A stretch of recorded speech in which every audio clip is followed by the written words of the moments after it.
Thank you guys for joining me here for the last segment of today's show. We're just going to go through a quick run through of the playoff scenarios, the seedings, who could end up where, and I'm going to give my final predictions as well towards the end of this segment as to what I believe the seeding 1 through 7 is going to be in each conference. So, starting off with what we know so far about the seedings and everything like that, what is guaranteed to this point before we head into the weekend is the fact that in the NFC, the only team that's guaranteed right now is the Philadelphia Eagles, where they are right now in the standings. The Eagles are the number 2 seed right now. They're not moving from it. A win or a loss, other results, it doesn't matter. The Eagles are going to be the number 2 seed. They won the division last week, so they're going to rest their starters this week, knowing that they're not going to move from that spot. So that's pretty much the only spot that's guaranteed in the NFC is the Philadelphia Eagles. And then on the other side, in the AFC, the Chiefs, they know they're going to be the number 1 seed.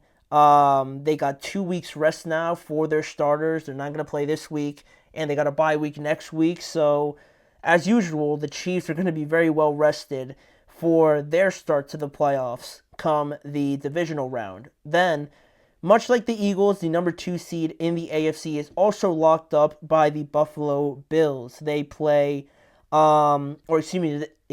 will play the Dolphins, the Broncos, or the Bengals in the wild card round, depending on who gets that final spot. If you're the Bills, you probably want to play the Dolphins in an ideal world, considering how both of the games have gone and how the Dolphins play in cold weather. So, if I'm a Bills fan, that's probably who I want to play. I don't want to play the Bengals if I'm a Bills fan. That's the last team I want to play. But we'll see. They're locked in. They're going to get a good amount of rest before they begin the wild card next week. And then the other spot that's guaranteed is the number 4 spot in the AFC, obviously with Houston locking up that spot because they already won their division. And because of their record, they're not able to move up to the number 3 spot over Baltimore or Pittsburgh, and they're obviously not going to drop because they won the division. So they're locked into number 4, and they're not going to move. They're going to play the 5 seed, but it's just depending on who's going to be there. That is going to be their matchup, and that's where we're going to start with the games on tomorrow in the AFC North. The scenarios that we have going on tomorrow is simply for the Baltimore Ravens. If they win the division and they get the number 3 seed. Just if they beat the Browns, the god-awful Browns, if they can beat them, they're going to be division champions for the second year in a row now, second consecutive year for them, and nothing else really matters. All they got to do is just beat the Browns, and they'd be the 3 seed and play either the Steelers or the Chargers, right? But then, similarly to that, connected to that is if for whatever reason they lose in an alternate universe for whatever reason, and the Steelers beat the Bengals tomorrow, then the Steelers will get the number 3 seed. They would host a playoff game, and they would play either the Chargers or the Ravens as well, but at home, obviously, right? Slim chance that happens because the Steelers first have to beat the Bengals, and before that, they're going to know if they won the division because the Ravens play the Browns in the early game tomorrow. So we're going to know what needs to happen, come the night game with the Steelers taking on the Bengals. The Steelers will know if they have a chance to win the division or if they're just playing for the 5 or the 6 seed, essentially. But, you might be thinking, all right, well, if they know they're not going to win the division, why does it matter? It matters because if the Steelers lose and then you go over to Sunday and the Chargers win, the Steelers would drop to the 6th seed and the Chargers would be the 5th seed in that regard because they have the same record. So the Steelers would drop to 10-7 with a loss, and the Chargers would be 11-6. And that matters because, in all honesty, out of all the division, winners, the Texans are looking like the most vulnerable one. So if you're the Chargers or the Steelers, you want to play in Houston in a dome in nice conditions over going to Baltimore or, playing outside essentially in the cold against Derrick Henry, Lamar, and trying to tackle them in the cold in that environment.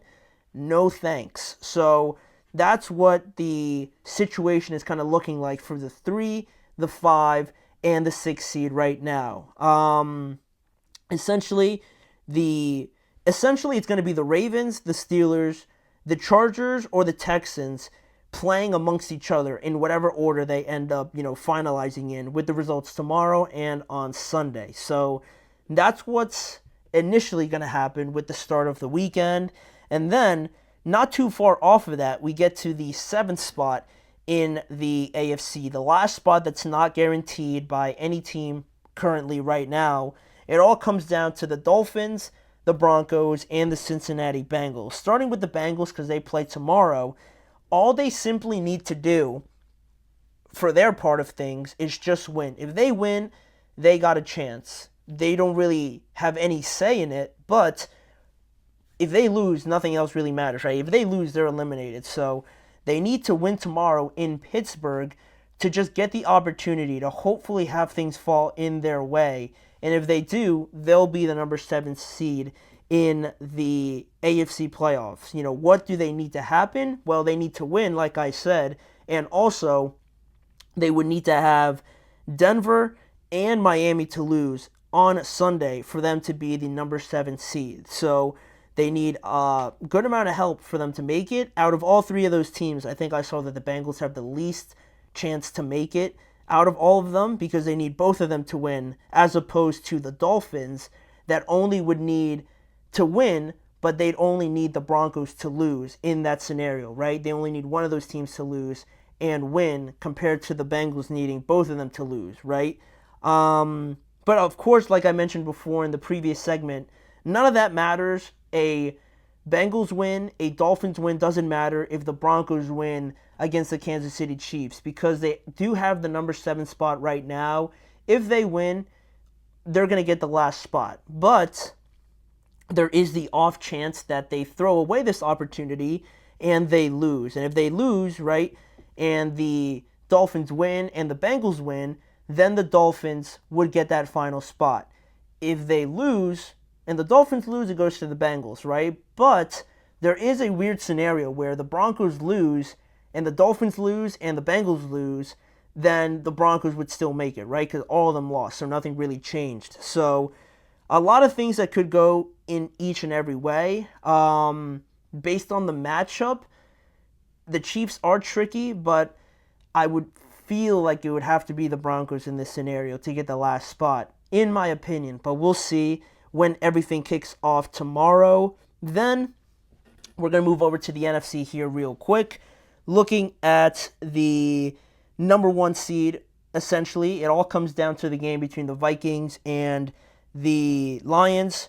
The winner gets the number 1 seed, the bye week, and the division, while the loser is locked into the 5th seed. Simple as that. They don't really care about any other results. It's just a win or a loss determines if you're the 1 or if you're the number 5 seed as well. Then we get to the 3 and 4 spot, because the Eagles are locked into number 2. We get to the Rams and the Tampa Bay Buccaneers.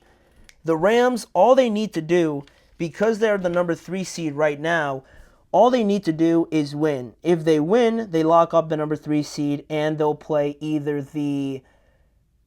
Who they'll play? They'll play either the Commanders or the Green Bay Packers, right?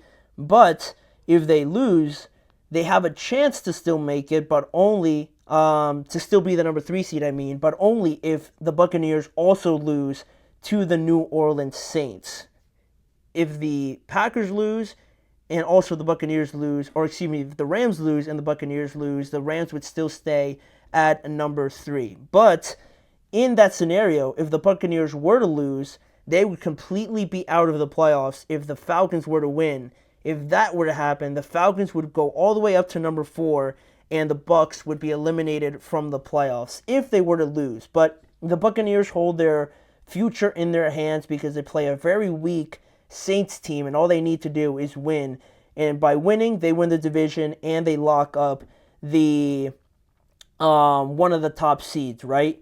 Also, though, if the Rams lose and the Buccaneers do win, because the Rams, like we mentioned before, are not playing a good amount of their starters, if that were to happen, then the Buccaneers would move to number 3 and avoid the Lions or the Vikings. If they were to win, which I have them to win, and the Rams were to lose, then they would flip and they would have a logically a much easier scenario because they avoid the Vikings or the Lions with the best record. So they, have something to play for there. The Buccaneers are not resting anybody because they just need to make the playoffs, right? That's the difference between the Rams and them in this scenario. So we'll see how that lines up.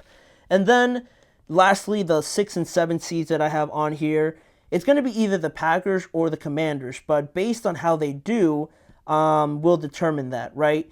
All the Commanders have to do, because they're the 6th seed right now with the same record as the Packers, 11-5 for both of them, because the Commanders are the 6th seed right now, all they have to do is win, and they would stay at that spot, regardless of anything else that happens. But if they lose, they would also need Green Bay to lose for them to stay at number 6. But if the Commanders somehow lose to the Cowboys again, and the Packers beat the Chicago Bears, then they would flip, and the Packers would be the number 6 team, and the Commanders would drop to number 7.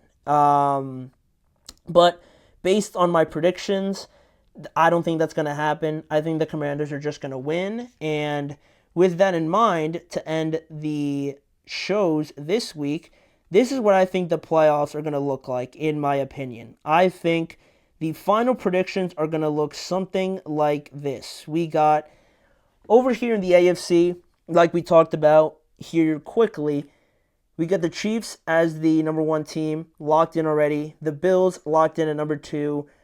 The Ravens are going to win. No way the Browns win again and sweep them. There's just no way that happens. So the Ravens are going to win the North, and they're going to be the number 3 seed. The Texans, like we talked about, are already locked in.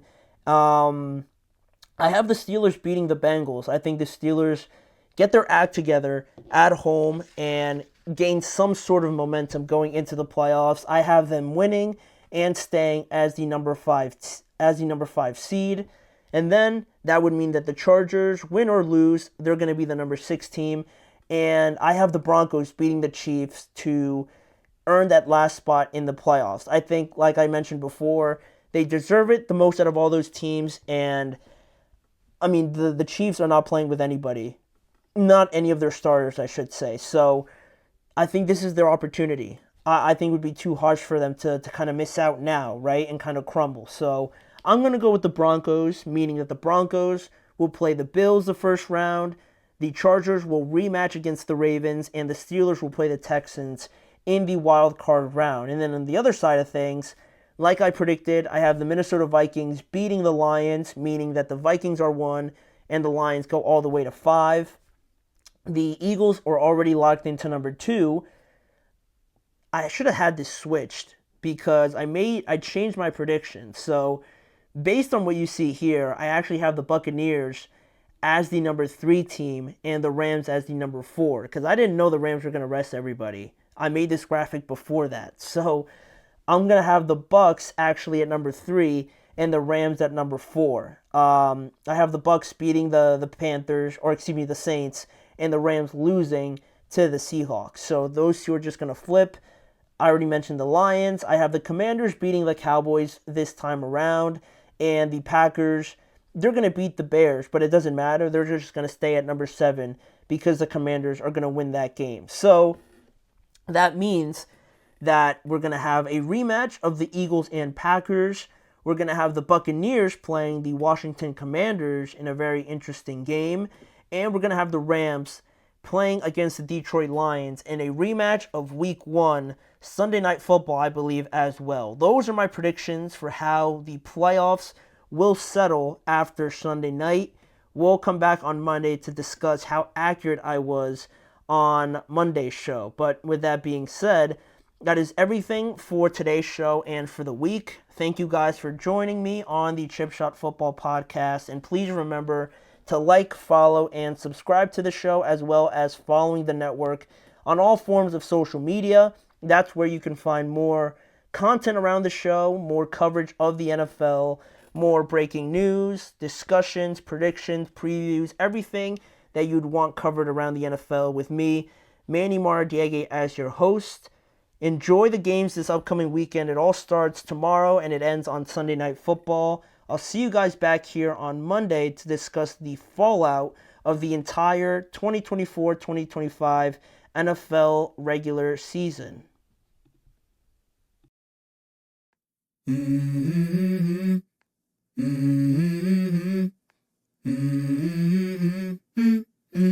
Let's go.